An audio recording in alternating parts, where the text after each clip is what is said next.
Good evening. Welcome to a Monday night edition of the Buddy Martin Show, also known as Meldon Law Monday. I'm Buddy Martin, standing by in the orange and blue room.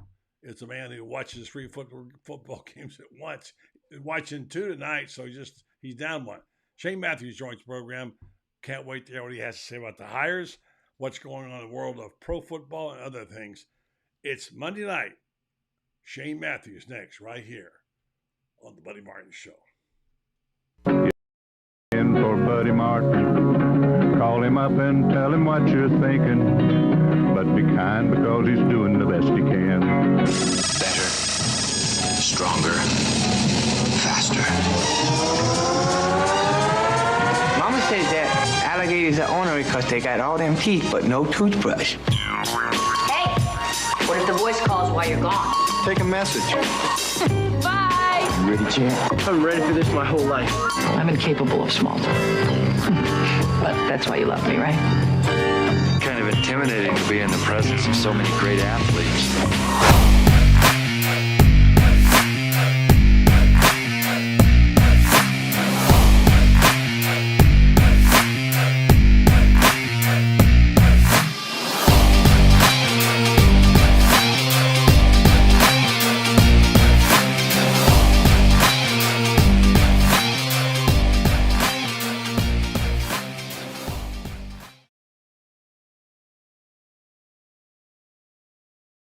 All 52 weeks a year, all the time, right here on this program. I'm always glad to have you with us. Thanks for joining, all you folks out there in Gator Nation Kingdom. We have lots to cover tonight. We're still looking for information.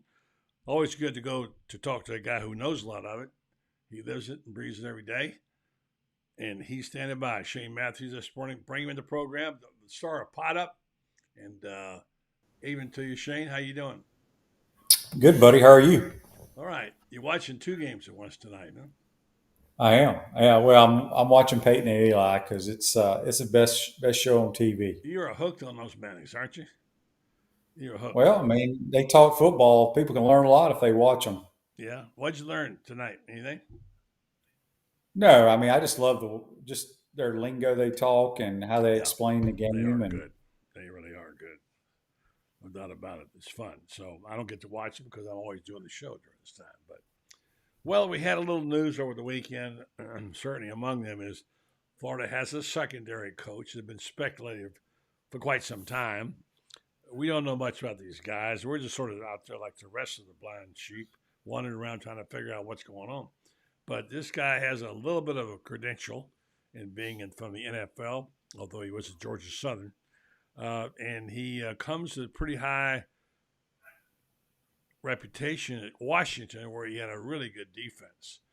I still don't understand what happened to Corey Raymond and his cohort, but it happened.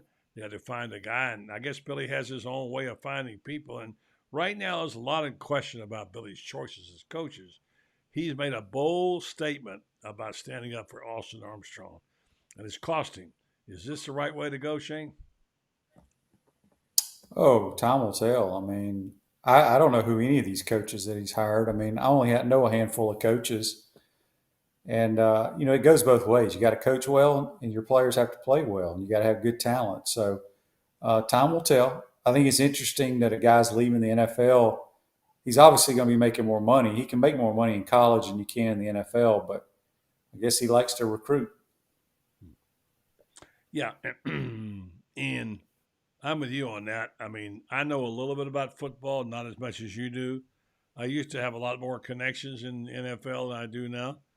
Don't know much about Will Harris or what his background was. Don't understand the choices. And I'd say that while I still think Billy Napier can be the right man for the job, he's got a lot of proving to do. And if you heard Urban Meyer's comments last week, it was picked up by several people. One guy wrote an article about it where he said to us, Brendan and I on the show, and he wasn't being critical of Billy. He's stating the fact. We know what the plan is. Now it's time for it to show a result. And that's kind of what we're all looking for, a result. And we haven't seen it so far, Shane. No, I mean, look, it doesn't matter what sport it is. The object of coaching is to win games. Now, only one team's going to be happy at the end of the year, regardless of what sport it is. But it's just like in professional football. If you don't produce, they cut you. So you got to win games. No other way around it. For sure. Let me ask you, and just be honest with you about this.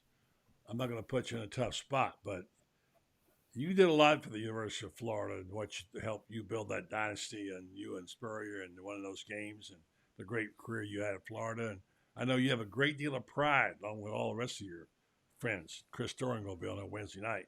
I know what pride you guys had in building it. And I know it hurts you all to see what has happened to this program. Do you ever just stop and think, you know what? Let's go get some guys we know can coach like Kerwin Bell or whatever, for offensive coordinator. Do you ever stop and think maybe that's just being overlooked, or is that a way you feel? Express to me how you feel about the frustrations of what's happened to Florida football. Well, it's obviously frustrating. I mean, but again, I'm a firm believer, whether I'm right or wrong. Uh, Florida's only had about 18 years of success, like dominant success. Mm-hmm. And that was under Coach Spurrier for his 12 and Urban for his 6. Mm-hmm. You had 1 or 2 years here from other coaches. So I don't know what the answer is. I was fortunate. I look at it this way. I'm fortunate that I was around and was a part of the winning years of Florida football. Hopefully that comes back. We don't know if it will or not. Because I'm a believer that if you look at every school, the history of their winning, they had Hall of Fame coaches. Why hasn't it come back, Shane? What's the reason? What do you put your finger on? Is there 2 or 3 reasons why Florida football has sunk to a new low? Well, there's multiple reasons, in my opinion. Again, my opinion. Your opinion matters a lot, Shane. Your opinion. But it's what I believe. I do believe we fell behind in the arms race. That is a fact. That was number one. Everybody says Florida won national championships. We didn't have these facilities. Well, nobody had the facilities when that happened. Mm-hmm. But people built facilities, and we didn't have them. We fell way behind. I'm a firm believer of that. I saw them firsthand. I went to every one of them.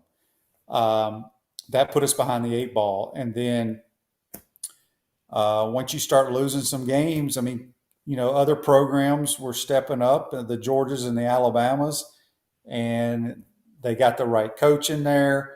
They put a lot of money into it, and they've been a juggernaut ever since. So I don't know what the answer is. You look at Nebraska, they've kind of fallen off the face of the earth also. Can Matt Rule get them back to what Nebraska was? Time will tell. But I can probably tell you right now, the 6 to 10 teams that will be in the playoffs next year. Okay. Probably right. You probably can. And we know who some of them are going to be, without question, because they're out there every year. Alabama, Georgia, etc. There's really, I guess Washington's a surprise. It's the only team that could be considered a surprise, but they had a good year last year of the 4 teams that are in it this year. I still think Georgia got screwed. I think Georgia deserved to be in the 14 playoff. Well, some of us were here before and saw a lot of the carnage and went through all the bad times. So imagine what it was like when they finally started winning after all these years. These wait till next year Gators who suffered through. Ray Graves winning 9 games in 1969 was huge. Didn't win a title, but they beat the SEC champions in the Gator Bowl. That was huge, big. Carlos Alvarez, John Reese. And so just when you think you got something and you've got things going the right direction, it seemed like somebody snags victory from the jaws of defeat, or defeat from the jaws of victory is what I meant to say. And here we go again. We just think Spurrier had it going, then Urban had it going, then it goes back to like it was. It's very frustrating, and the average fan can't understand why. And I understand because I have a hard time understanding myself with all this money. Shane, we've done so many shows the last few years together. You said countless times they got to get facilities. They got to get facilities. They got to get facilities. You said that for a year or 2, and they got the facilities. Nothing's changed. It's gotten worse. And so I know that takes time. And you're right. I must say, Well, think, no. The facility's not even an issue anymore. Now it's NIL. So what I'm saying is we went for so many years without the facilities to compete on a level playing field. And then we get the facility, even though the facility's still behind because other teams are building newer stuff. Look, I don't know what the answer is. I just look at the facts. I mean, I talk about all the time. Georgia's only had 3 coaches that have won. Alabama's had 3 coaches that have won. So we have to wait and see. I mean, it's Billy has brought in some good players. Some have left, but they can be replaced. And you just got to go out and play and see what happens next year. But what's missing from all this? Players. The bottom line is you have to win football games. Yeah, it's that simple. Why hasn't he won? I'm not one of these. I'm not one of these guys talking about I need to see progress. I've seen progress in certain areas. You have to win football games. My question to you is what does he have to do that? It's obvious recruiting is a big key. The transfer portal now becomes bigger than ever. There are those, today I had another email or text from a friend of mine who's pretty astute football. And he wants to believe in Billy's system and he loves the Gators. He says, I just have a feeling our coach waits too long to make decisions.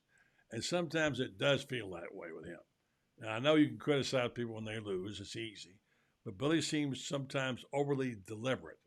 And you think, well, if he'd have been a little quicker, you'd have got that guy, Well, we don't. But see, that's where it doesn't bother me one bit because, first of all, we don't know who he's going after. Second of all, just because player X that Joe in Tampa wants to get doesn't mean that Billy Napier and them want this guy. So we don't know what they're looking for in the portal. We don't know what they're doing recruiting. And yeah, you got to remember you have only so many scholarships you can give. So I think you do have to be picky. But remember, the Florida Gators are not the only school in the portal. I think that's what people fail to realize. If this great player goes into the portal, they think, oh, we're going to get him. Well, no, there's 121 other or however many Division I schools there are out there. I think sometimes people have to take their orange and blue glasses off and realize we aren't going to get everybody. Well, it's about money, you said, and I just see a quote from Matt Rule from Nebraska, which doesn't surprise me. He says, a good quarterback in the portal will cost $1 million. Minimum, probably. Yeah, minimum, exactly. And so I heard all kinds of rumors of what some of the current players are asking for. I am reluctant to quote them. The ones currently on the roster, I don't know. Although I'm told that Etienne's was not about money. His was about the fact maybe not. I mean, he probably wants to go have an opportunity to be in the playoffs next year, and he may have that opportunity. I don't think he's going to get more carries if he goes to one of those major power schools because the teams just don't give the running backs a lot of carries anymore. Well, I think some of it has to do with the pass blocking. I'm not sure. 100%. Well, he can't pass block. That's a fact. Yeah. So that you can't play him in a certain situation when your quarterback's getting the crap beat out of him all the time. So anyway, the whole thing with the portal is it's the most difficult time to cover college football in the history since I've been covering it for a long time because you don't have any real good sources, any way to substantiate things. Nobody talks. The coaches don't talk about the portal. You're flying out in the dark. You just don't really know. I have a great deal of respect and admiration for Edgar Thompson, who'll be on our show on Wednesday night, because he digs it out. And he spends a ton of time digging it out. And you had him on your show a bunch of times. But it's hard to get information. You used to be able to have a couple of sources that would talk to you, but nobody wants to talk. So we're left in the dark here. And I've often said that if coaches could figure out how to have a dialogue with the fans without giving away their game plan, not feel like it's military secrets, it would certainly help the program, in my opinion. All right, so that's not going to go away. By the way, I've read a long article tonight. Pro Football Scouting whatever next or something. Anyway, I read it on Twitter. Long article about what's happened to the game, and nothing conclusive comes out of it. I'll read you the conclusion in just a minute. I'm sure you'll agree with it, but we still don't know what's going to happen. We still don't know exactly the damage that might have been done. Is the game changed forever for the better or worse? We don't know that. We have opinions about it. But let me just say this to you. Let me take a break here first, real quick, and hear from our sponsor. On Melon Law Monday, I'll come back to you. I want to talk to you about the pro ranks and what the game you saw last night and the game I saw. Never thought I'd see Patrick Mahomes in a meltdown, but he had a full meltdown last night. Back after this with Shane. Jeffrey Meldon, a lot of people are pretty excited about this basketball team, and the performance against Florida State and other games that they've had since really have put Florida squarely on the map. And this is a new bunch, very exciting players. I know you get a chance to watch them up close there. You sit right in there, right next to the coach. I got a feeling you're whispering plays to him, Jeffrey. Yeah, well, it's really fun because I've been going to the basketball games for 35, 40 years now. And being able to sit in the front row behind the coach is kind of cool because you see him diagramming the plays and everything. Plus, you get to see the players. You know, these are young kids, 18 to 22-year-old kids. And I'm so impressed with the Gator basketball team. Fun to watch. Got some good players, a lot of new names. Go and check them out. I was really impressed with what they did against Florida State. And some big guys, and they put the hammer down the Seminoles. Good start. Let's hope it's going to be an interesting season. If I don't talk to you again, have a happy holiday season. Jeffrey, look forward to a great 2024 and being together with you and your wife to celebrate some special occasions. Yeah, and buddy, I want to tell our Gator fans out there that Todd Golden is the real deal. Okay. In 1 year, he's put together this really tall team that's going to out-rebound just about everybody that they play. They've got some great shooters. We got 3 or 4, guards in there that are awesome. Yep. And I predict that the Gators are going to be a ranked team by the end of the season, and that you wait and see. They're going to make some noise around March Madness. Sounds exciting. You'll be right there to report from courtside. Give us the inside scoop, Jeffrey. Yeah, and January 6th is Meldon Law Day. We're playing Kentucky at the O-Dome. It's Meldon Law Day. We've got special shirts for everybody. Giving stuff away again like you do all over the place. You're giving stuff away. But it's going to be it's Kentucky, buddy. What do you got to say? What are you going to do? Be a big night. The home game against Kentucky is always the big game of the year. Maybe I'll come sit with you tonight. So, okay, January 6th, buddy. All right, Jeffrey, have a happy holiday season. The best to you. And don't forget, Meldon Law, they do not back down. And they wish you a happy holiday season. Yeah, happy holidays to everybody. All right, thanks, Jeffrey. It's official. It just happened, Shane. They signed the contract. Ohtani is a $700 million man. Do you believe that? In my lifetime, I never thought I'd say anything like that. Now, I know you can't compare dollars of the old days. This is how old I am. I remember when Ted Williams got 6 figures, and that was big money. 6 figures. I mean, it's crazy. He's the best player in the world, but, man, that's a lot of money. That's a lot of that. That's an obscene amount of money. I mean, that is what franchises used to cost. Crazy. I guess they've got him to defer $2 million out of the year or something, and they got him. So he's now a Dodger. So he's a huge draw, great player. No athlete's worth $700 million. I'm sorry, but it's what he got. So more power to him. We left you. I was going to talk about the NFL. Before we do that, let's talk about Brian Taylor. I don't know if you know who he is, but he's a guy that now is a new player for the Gators. This broke today, and this is a signing.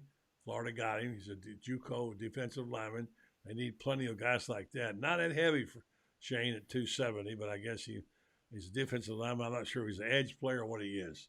But he had offers from Houston, Georgia, Auburn, and Tennessee. So I guess that's a good pickup, as far as I can tell.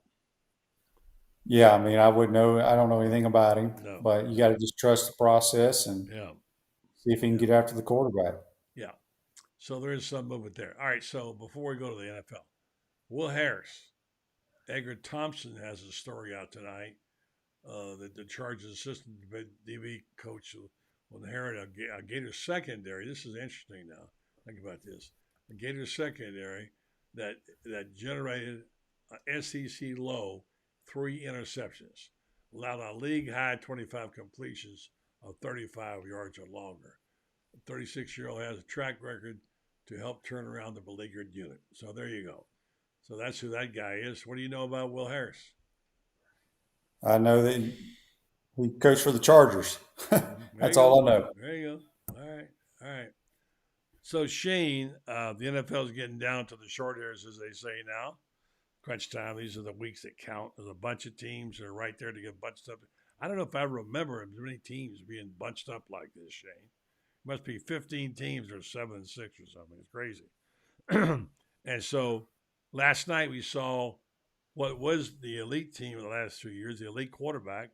We saw a Buffalo team that struggled come back and beat the Chiefs. A former Gator player, had a role in this. It was not very pretty.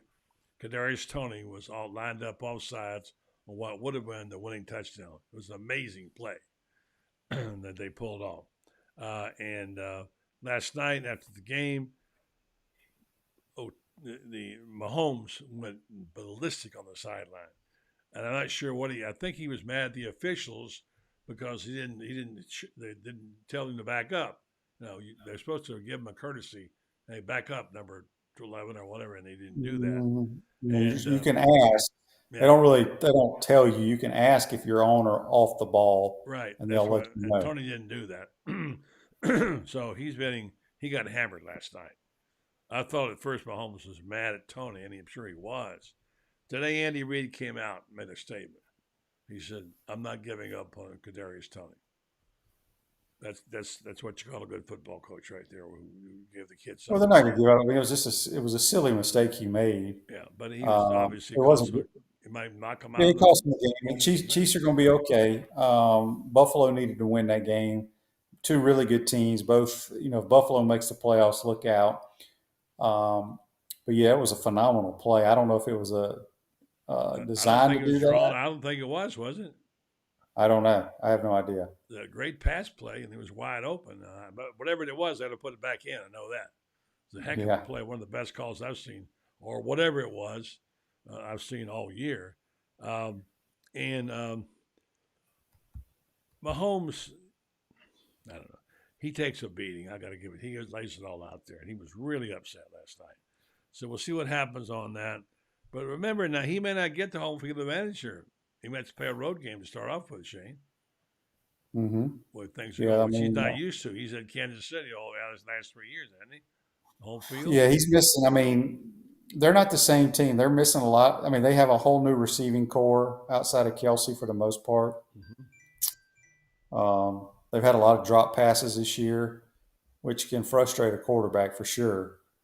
They're not as dominant as they've been in the past. Yeah. Well, they look like a different team, didn't they? Oh, yeah. Yeah. They're not as explosive as they used to be. All right. What do you see happening, Shane, these last couple of weeks? With who? Football? NFL. I think you're going to see, I don't know all the teams that have an opportunity to make the playoffs, but the three best teams in the NFC, I think there's clearly one better than all. Well, there's one team better than anybody in the National Football League. It's the 49ers. They're by far the best team. They are amazing. McCaffrey's the Eagles and Cowboys are still there. And on the AFC, you got to like the Ravens right now. They're finding ways to win games. Still, I wouldn't count out the Chiefs. The Dolphins have really struggled against teams that are solid. They haven't beaten anybody, I think, with a winning record. So there's still a question mark on them. And then, the Chiefs and the Bills. If the Bills can make the playoffs, look out for those two teams. How about the Browns? How about those Browns, man? How about the Browns? No. I'm just saying. They play great defense now. And great defense. Yeah, they do play great defense. But I will be shocked if the 49ers don't win it. They're a complete. They're pretty much elite, aren't they? I think the talent on that team. Really, really good. All right, so let's talk about how the game has changed. This will be your final thought tonight. Uh, how the game has changed. We've watched it closely. You and I have talked about it every week, twice a week, about the game changing, what we're seeing from the arms race to the transfer portal to the NIL money and what have you. Now we're here in the middle of it. And I think people are trying to push back and say, okay, what is it doing? How is it? How's it going to work out long haul? Sometimes I think it'll be good, and sometimes I don't. Right now, I'm confused. There's a long piece in this pro scouting, next pro scouting piece I read, and here was the conclusion after all the stuff they talked about. See if you agree with this, and then give me your conclusion about what you think about where this game is going. The transfer portal and NIL are a double-edged sword for college football. While they offer significant benefits for players and programs, they also present new challenges.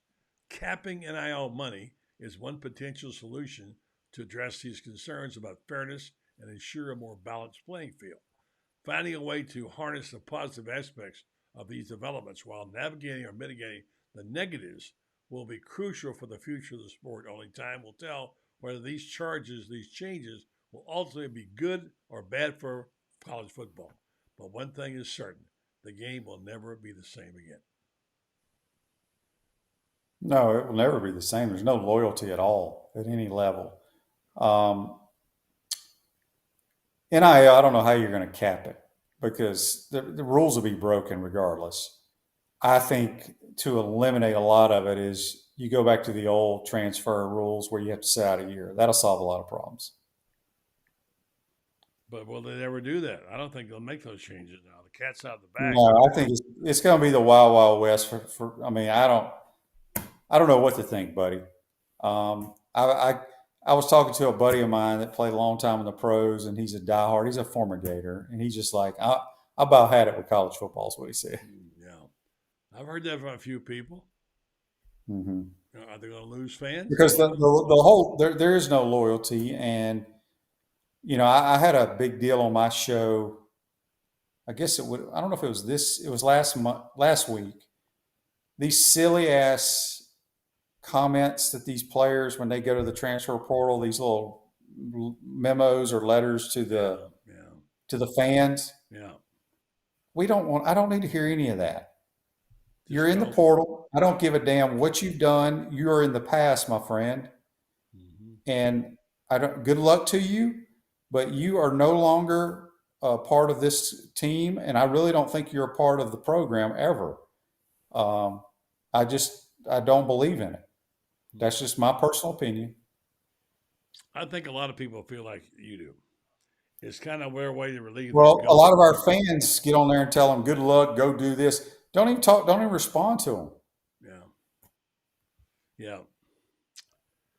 I honestly, I don't know what to make of it anymore. I'm so pulled about 5 different ways.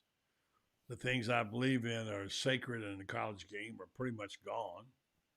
I get it that you want money when you play. Don't we all? We want money when we play. We want money when we played in high school, for that matter. But it's become the seamy side, the underbelly of the business side of things is not very pretty. I know one guy who originally is asking a Gator, and he's not a big name, $325,000 to play for the Gators now. You mean he's in high school? No, he's a Gator on the Gator team right now. There's a ton of those guys, and the worst part is there's so many kids that have entered the portal that their football careers are over. Misguided notions. Yeah. Now they may get opportunities to go to like a lower level, mm-hmm. which is fine. You get to still go play ball, but there's some that may not sign anywhere. If Luke was still playing and was starting somewhere, had opportunities, what would you tell your son to do now, depending on where he was? Let's say he was at Florida, he was a junior, he was starting and enjoying, and he has opportunity to go play, what would you tell him to do? Oh, he would stay here. I mean, he had an opportunity to play college football at a lower level, but he chose to go to Florida because school was paid for because of his academics, and he was looking forward to what he was going to do when he graduated. That's the only reason he went to the University of Florida. What's Luke doing now? He graduates in the spring in construction management, building construction, whatever it's called. Good for him. He's already got a job lined up, making a lot of money. Good for him. That's great to hear. Good kid. Well, there you go. That's the way you take that out of it. So we'll say good evening to our friend Franz. I'll let you go eat your milk and cookies. And Franz and I will pick it up and talk more. And Shane, tomorrow morning, you and me on the program, right? All right, gentlemen. Y'all have a good night. Franz, take care of him. Hey, I will. It's funny. Over the weekend, I was bored, and I caught the opening drive of Oklahoma State in 1990. And how in the hell did you watch that? Do you have it on VCR or something? Friend of mine had a copy of it for me. So that's funny. That was I remember that 4 passes and then Dexter Smith. Dexter McNabb. And Shane Matthews was born, and the Gator Nation was underway, winning championships. Oh, what a day it was, Franz.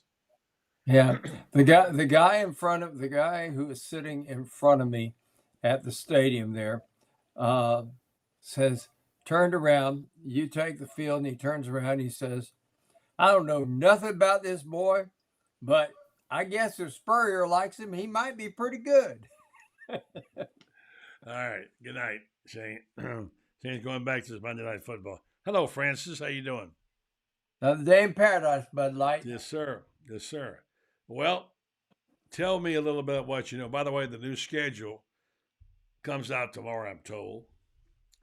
The games, we kind of know the teams already. We'll see. Boy, what a brutal schedule it's going to be, Franz. It's going to be a brutal schedule. And so, yeah, Miami on the first game and the Aggies on the third. Yeah. And we got to go to Texas. And I still don't know what kind of team we're going to have. So that's all right. Would you feel pretty good about the coaching hire and the JUCO signing today? Feel better about the JUCO signing. Coaching hire. We'll wait and see. This is the third guy that's going to be coaching the secondary in 3 years. And there's some kind of disconnect somewhere in there. And I hate to sound like a skeptic or a wait and see kind of guy, but given what we've seen in the last 3 years with the secondary, I don't think that's necessarily a bad thing to do, to say, let's wait and see. Something has gone wrong, buddy. And is it the lack of pressure up front that's the problem? I don't know. But, I've heard theory after theory, one of which I heard from several people over the weekend was that Corey Raymond and Sean Spencer both questioned openly the Austin Armstrong's schemes and way of doing things. As one person texted back to me and said, maybe it was a case of the young guy got no respect from the old guys. I don't know what the problem was, but Corey Raymond didn't forget how to coach. I can tell you that much right now. He did not forget how to coach. But somebody forgot how to coach. That secondary didn't look very good.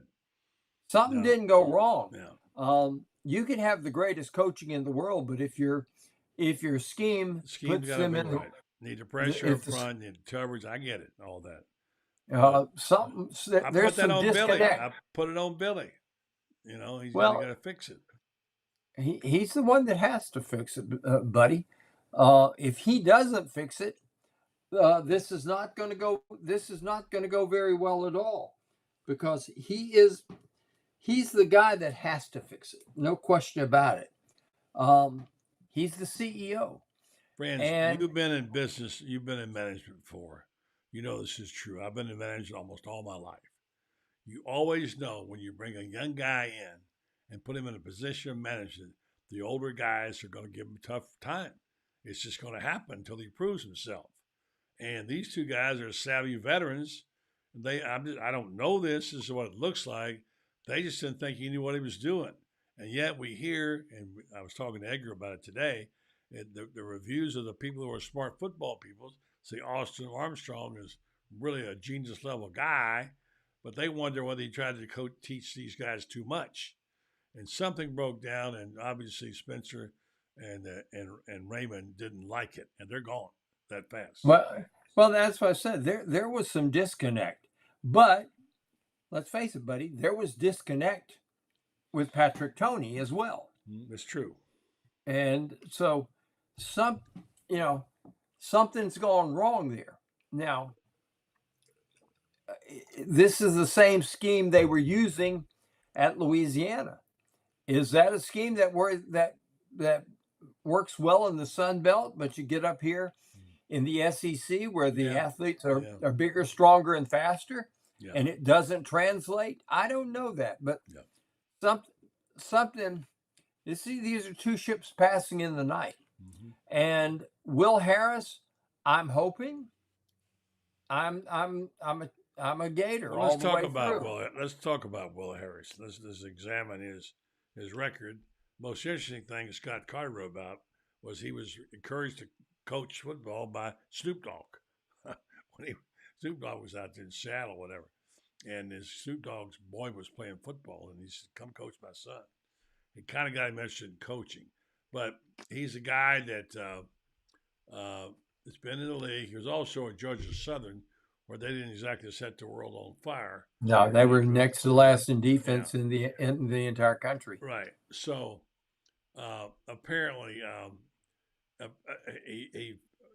he met up with Snoop Dogg at USC, I guess, where it was, and he said Snoop Dogg pushed him to seek a college coach position.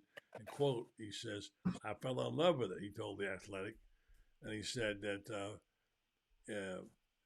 He then at a Power 5 school in 2018. He was hired as defensive back coach at Washington, and you had some stats on that, Franz. So he did quite well. He spent the next 4 seasons. He was served on the 2022 season on the former USC Clay Helton staff at Georgia Southern as well. So,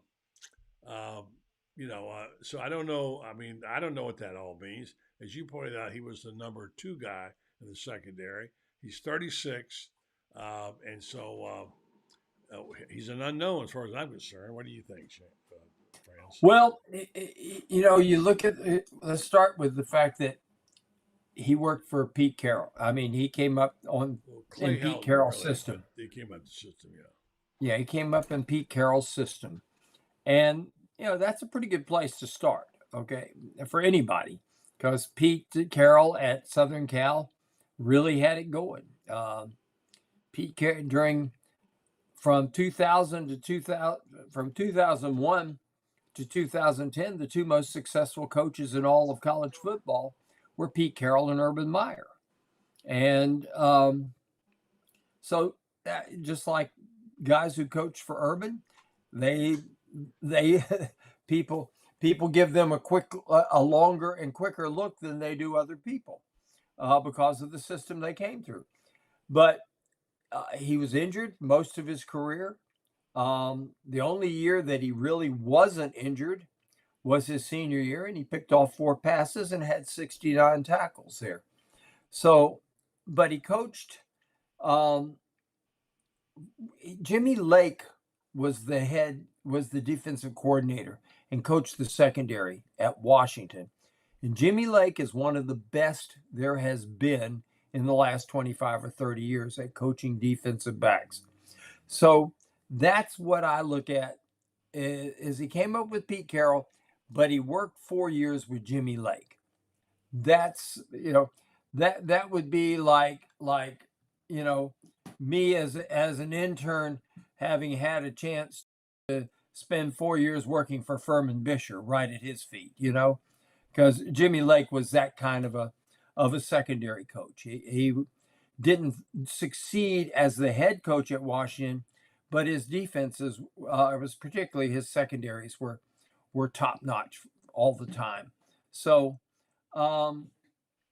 he's got the pedigree there. Now, does pedigree translate to on the field? Does what he knows fit with what Austin Armstrong knows? We thought Corey Raymond had it, and apparently there's disconnect there. We thought a lot of things.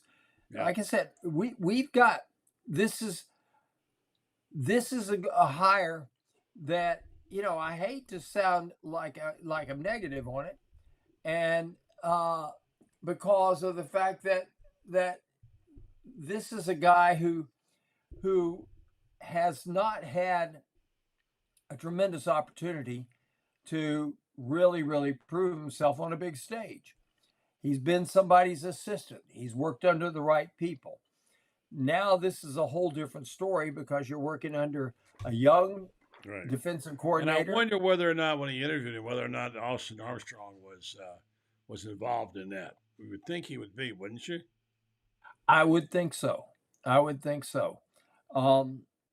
this is half the equation, buddy. The guy that's in the secondary is going to benefit enormously by having the right guy coaching the people up front. We've had 45 sacks combined in the last 2 years. The worst year Third and Grantham ever had was 37. He had 49 sacks. His defense at Florida had 49 sacks one year and led the country. Yeah. So they've got to have pressure. They haven't had it the last 2 years. They finished 11th one year, 12th the other, in getting pressure on the quarterback in the SEC. Well, the question is, excuse me, Franz. The question is, can he bring any players? Is he the kind of guy that's going to track some top defensive players? I don't know if he is or not. I don't know if I'm sure he knows players. They all do. But at least get some in the transfer portal, right? Well, yeah, but quite frankly, the one I'm concerned about is the 5-star safety out of McKinney, Texas, Xavier Filsaime. And getting him and getting L.J. McCray confirmed and signed and sealed and delivered. L.J. McCray being the 5-star stud defensive lineman out of Daytona Mainland, which won a state championship over the weekend. I'm told by a guy who saw the game that while he was impressive, he wasn't that impressive. But a lot of the teams run away from him. So I don't know. Yeah. Well, he's take one side of the field away. Yeah. And it's kind of like Deion's interception stats were never that great. But because they threw away from him. Oh. Nobody threw to his side of the field. Mm-hmm. And when you have a lockdown, Joe Hayden, same way. Nobody threw to Joe Hayden's side of the field. While, after his freshman year at Florida in 2007, the next 2 years, nobody threw to his side of the field. Yeah. So you don't know. But I know this. A lot of people are impressed with him. He's 6'6", and he's 265, 270 pounds and 17 years old. Yeah, and that's amazing. Everybody seems to think that this is a guy that has the capability of dominating a game coming off the edge. Let's hope so. You wonder whether or not, and I'll take a break here and come back to this, you wonder whether or not DJ Lagway is enough to hold that class together. There's some good players in that class, but he's got to get him here. And so far, there's a few that have defected, as we know they would. People are going to move out. There's been changes, but the test will be whether Billy can actually hold that class together and get them here and get someone on the playing field to be able to have a chance to turn the program around, which right now is, let's just be honest, it's teetering a bit. Something positive is going to have to happen, and so far we haven't seen it. We're looking for something. Now, I did see a quote from Billy finally on the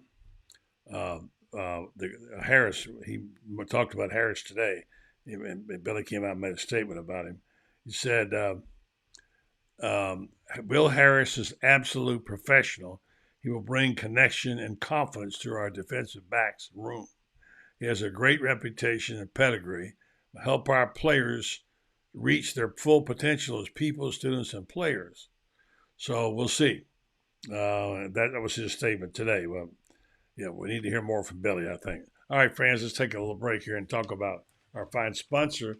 When we come back, I want you to give me the 1, 2, 3s of this program, how it went south, and how they're going to get it to go north again. What are the 1 or 2 things? They wanted all this stuff. They wanted this facility, the arms race. They got it, and still no progress. So tell me how they got there and tell me how to get out after this message from our friends at TitanMRI.com. Titan MRI is worth the short drive to Gainesville. No insurance is no problem. You can pay with cash or card. With same-day scheduling available. You can start feeling better today because Titan MRI is North Central Florida's premier independent MRI facility. Come see why hundreds of patients are visiting our Gainesville location from Ocala, Marion County, and the villages and all over. That's TitanMRI.com. All right, let's see, friends, how'd they get there? How'd they get out? Well, how we got here is pretty simple. It's called 11 years of bad decisions. And bad decisions aren't necessarily all coaching decisions. Some of them were decisions made to delay facilities when we were falling behind. Everybody knew we were falling behind, and it was being used against us very, very effectively on the recruiting trail. I got to tell you what, Alabama, I know Will Muschamp had a real issue. He had players he could have landed that wound up at Alabama, and Alabama's recruiting pitch was, hey, come look at our practice fields. Our practice fields are well kept. We have an indoor practice facility. Where do you guys cool down after a practice? What do your ice tubs look like, etc.? We got them now. Dan Mullen complained about the same thing. So a lot of the decisions that I point out aren't necessarily decisions about who the coach was.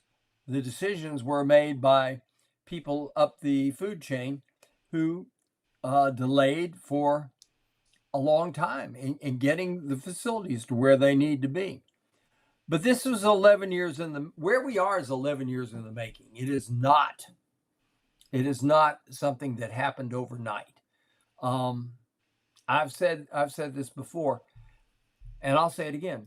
Will Muschamp, had he, first off, coached somewhere for a couple of years, but secondly, had he been able to pick his own offensive coordinator when he started, and maybe had a little bit of help with some facilities and other things he asked for, Will Muschamp might still be coaching here. Will Muschamp's a fine football coach. Yeah, he was a good coach. He should have been the guy. He should have been the guy. You're right. Yeah, he got off for a number of reasons. He got off to a bad start. Mm-hmm. Jim McElwain should have never been here under any circumstance. Should not have been here. And it boggles my mind still that they brought him in. Nice guy. Everybody who has had relationships with him off the field say you couldn't have asked for a nicer human being. But, who was it that said nice guys finish last? Leo DeRocher. And, look at what happened. But this is not something that happened overnight. It happened over an 11-year period. The question is going to be, we got this ginormous hole. It's a crater here. And how are we going to get out of the crater? And the first thing I'll tell you is this. We have got to recruit like Urban did when he was here and like Urban did at Ohio State. Now, what is the one constant on what Urban did? And that was a guy named Mark Pantoni. I wrote about him today. Yeah. Urban Urban said Mark Pantoni was and is so good that he gave him carte blanche, that if a coach said, I want this guy, and Mark said, no, we don't. Urban said, okay, I let Mark overrule the coach. That is an evaluator. We've got to get to a point where the talent we evaluate here is going to be like Ohio State. Mm-hmm. Ohio State since 2011, when Pantoni went up there, they've had one class that finished 15th, and the reason it finished 15th was because they only had like 8 recruits that year. But they had a class that finished 10th, and a class that finished 7th. Every other class finished 1st, 2nd, 3rd, or 4th. Well, let me say the two things are different now, because the transfer portal has changed all of that, and now the NIL money has changed all that, and the way they recruit is totally different. I would think they're spending as much or more time on the portal, because that to me is the quickest way to turn your team around, I think.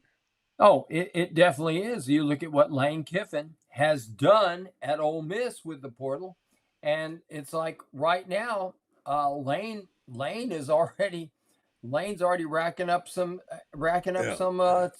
nice talent on the portal trail right now. He's done very, very well, and he's going to. And I have to wonder.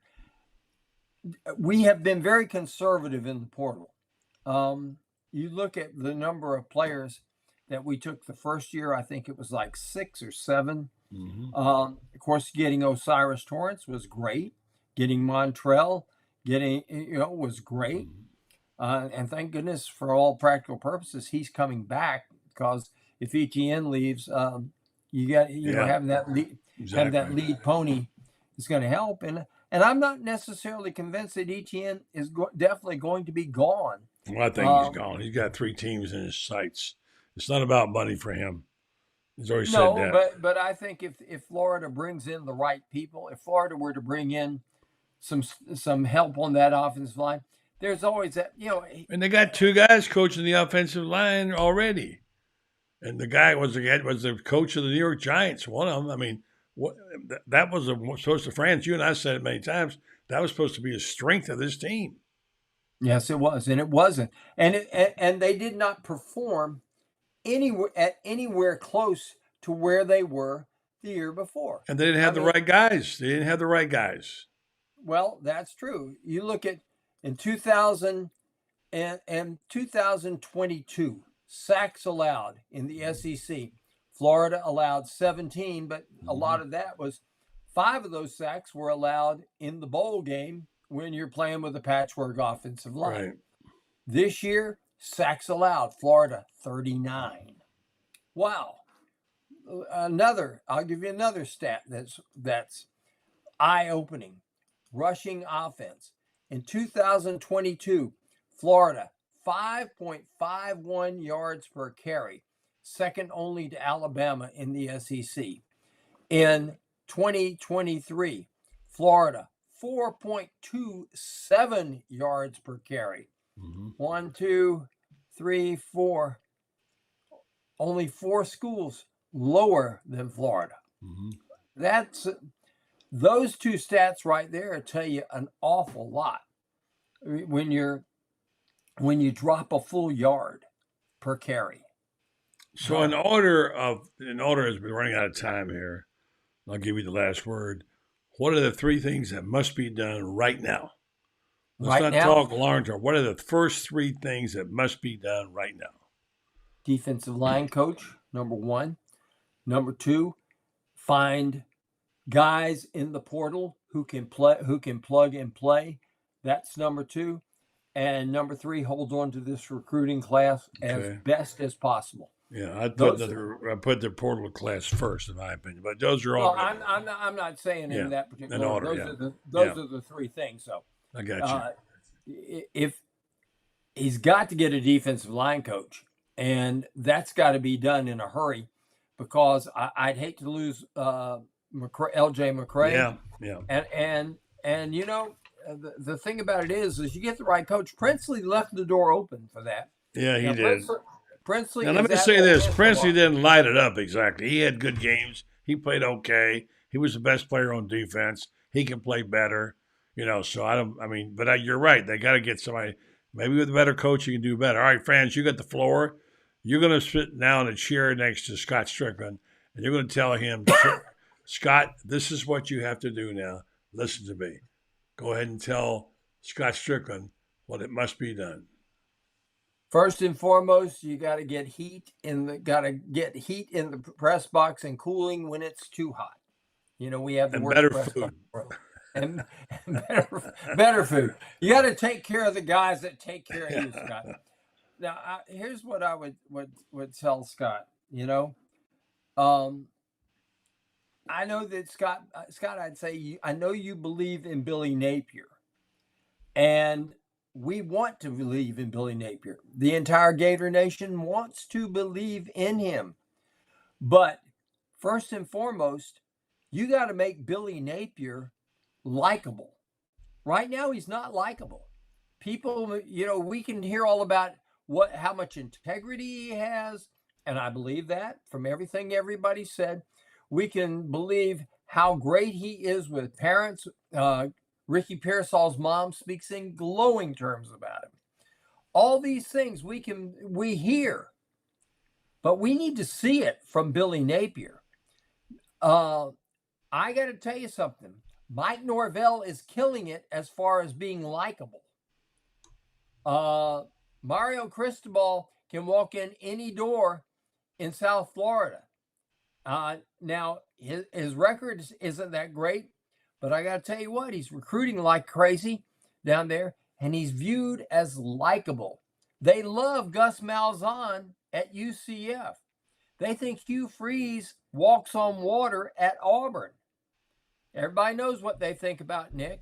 Kirby Smart, the people would take bullets for him in the state of Georgia. What we've got to have is a coach that's likable.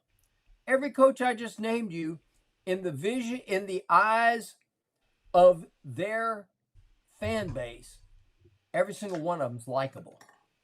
Ours is not. And I hate to say that. And I know it may sound Don't you like him? You like him, don't you?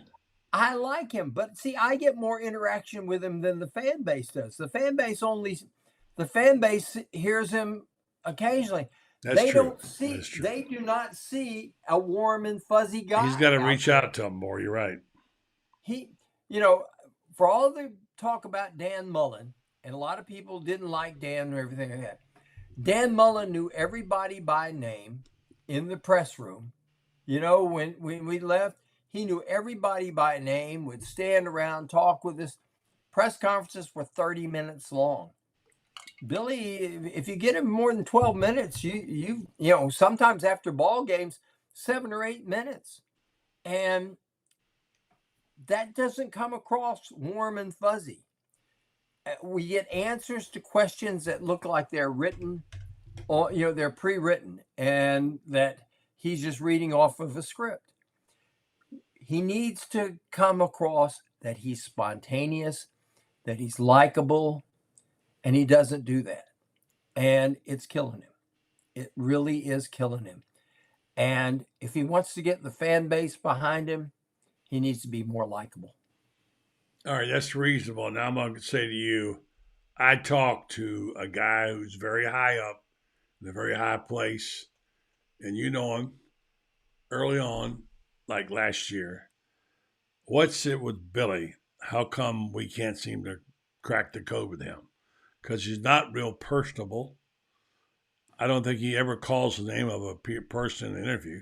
Never says, well, let me tell you about that, Franz. Or like Urban did, or Steve. He's just not I think he's likable, but he's just not personable enough. And I said, why does he do it this way? He almost filibusters sometimes.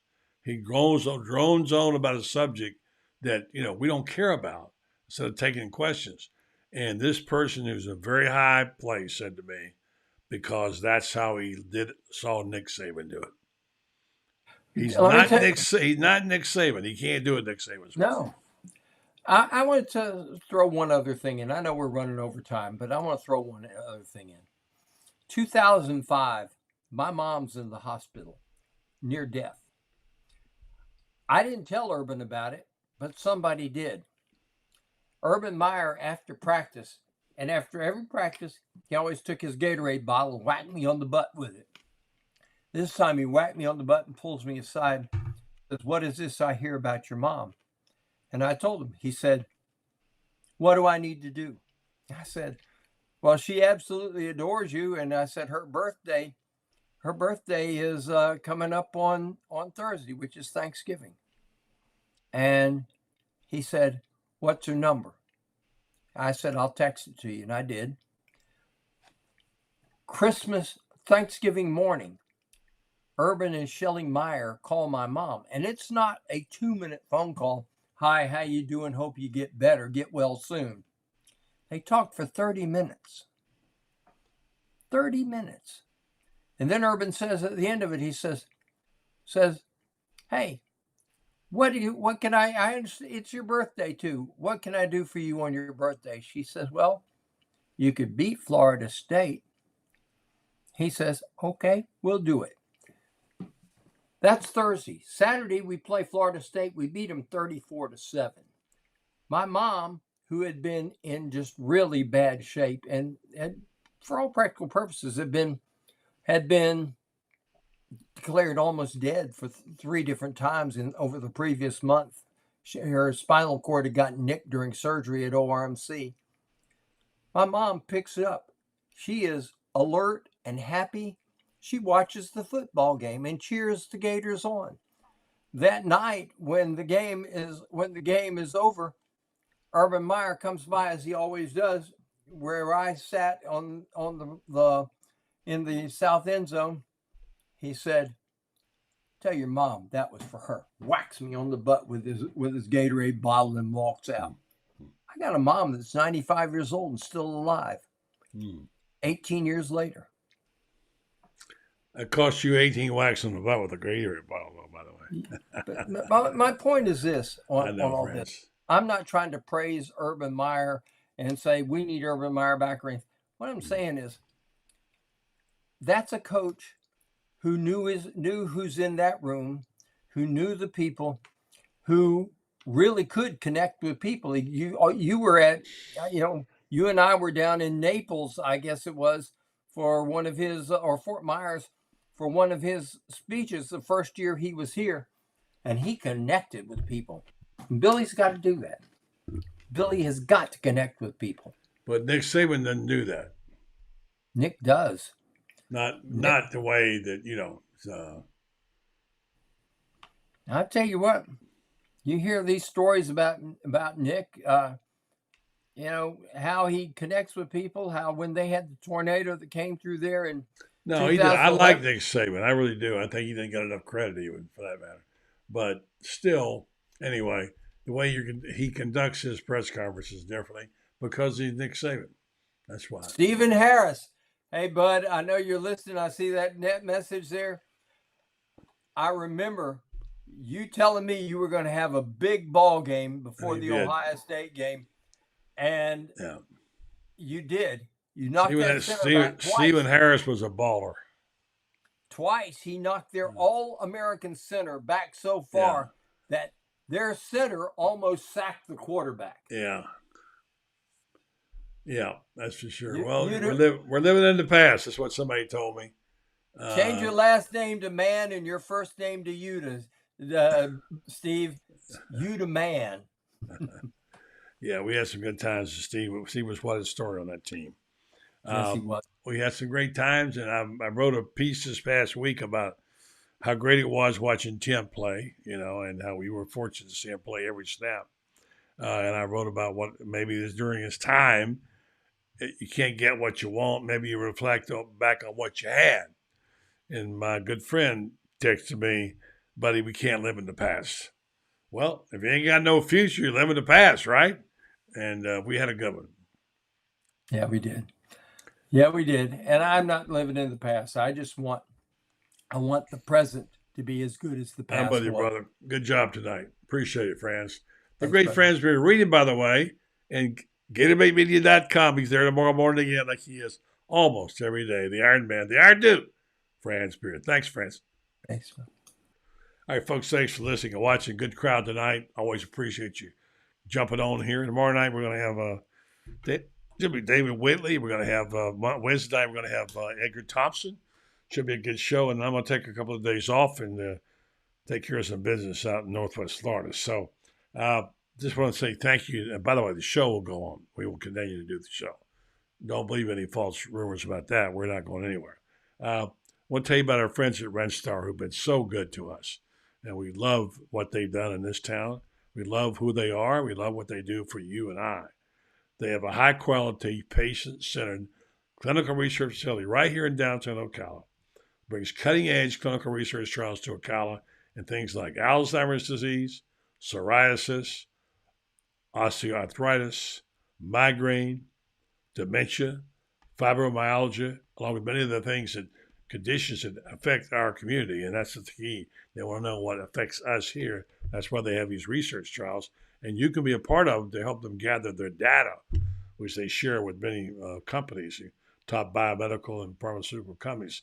If you want to be a part of this, you can go to renstar.net, check out their site, volunteer to be a part of the this particular research group. In some cases, you get paid for time and travel.